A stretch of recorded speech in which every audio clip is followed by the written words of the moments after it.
Joe and Bella stories. Number 1. Back to school.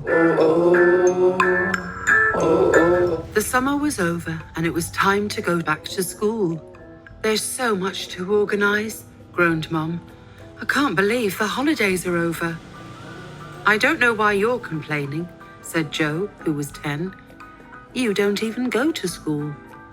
But we have to get you two out of bed each morning, said Dad, and out the door with your homework and clean uniform and a good breakfast inside you before we go to work.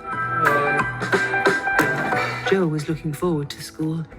He wanted to see his friends again. The only thing was, this year his little sister Bella, who was 4, was going to school too. Joe wasn't sure about that. I hope Bella won't be a nuisance, he said to Mum. Oh, she'll soon make friends, said Mum. You'll hardly notice she's there. Joe wasn't sure about that.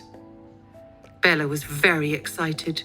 She kept showing everyone her new pencil case and bag and water bottle, and Joe felt he'd seen them 100 times.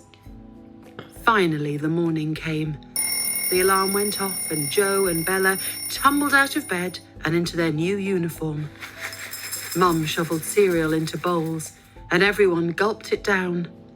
Then Dad yelled, "I'm late," and ran to get the bus.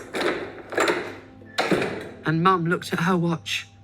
Come on, kids, let's be quick. I've got work too.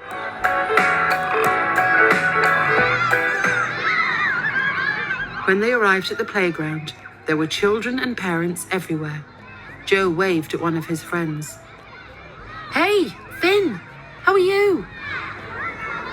Bella had been looking forward to school, but now with big kids running everywhere and all the noise, she wasn't sure. She took tight hold of Mum's skirt. Mum, she whispered. Mum was talking to another parent and didn't notice, but Joe did. What's up, Bella? Bella's bottom lip was wobbling. I don't want to go to school after all. I want to go home. Joe thought quickly. If you go home, Bella, then nobody will see your new pencil case. That's true, Bella admitted.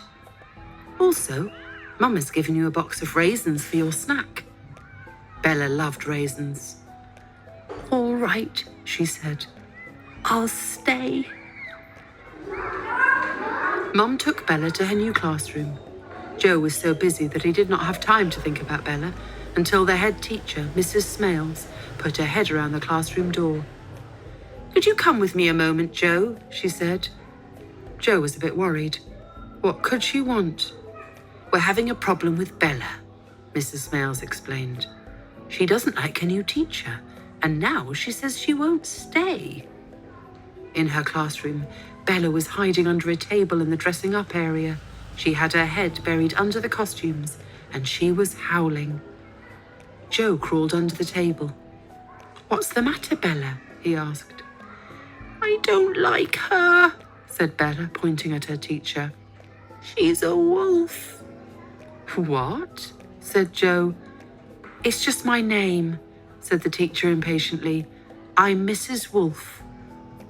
She's not really a wolf, said Joe to Bella. She hasn't got a tail. How do you know?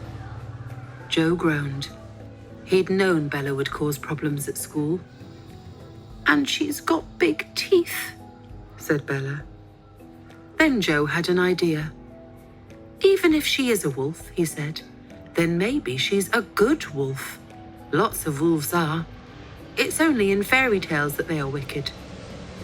Bella wiped her eyes and looked at Mrs. Wolf. She does have nice eyes. Thank you, said Mrs. Wolf, smiling. Why don't you come out and listen to a story? Bella loved stories. She crawled out and gave her hand to Mrs. Wolf. I don't think she is a wolf after all, she whispered to Joe. Otherwise she'd have claws. Joe went back to his classroom grinning. It was going to be interesting having his little sister in school.